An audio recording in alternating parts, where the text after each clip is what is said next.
This has been a difficult and challenging weekend for Huntingdon.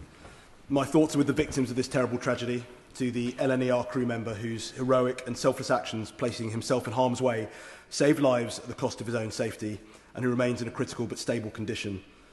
To the other 4 victims who remain in hospital with stab wounds, and to the 4 who were discharged yesterday, as well as those who bore witness to the attacks and will still be processing their own experiences.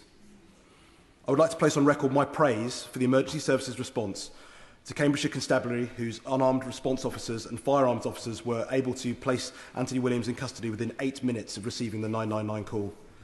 To Cambridgeshire Fire and Rescue Services, our Air Ambulance Services and to the East of England Ambulance Trust for their incident response and for getting the casualties to Addenbrooke's Hospital.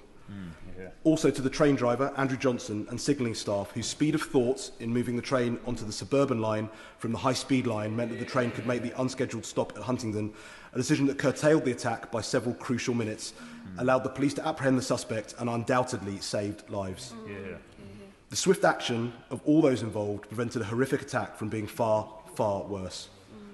I'm sure the Home Secretary and indeed the whole House would wish to share in my sympathies for those impacted by this horrific attack and my pride in the conduct, leadership and professionalism of the responders and railway staff.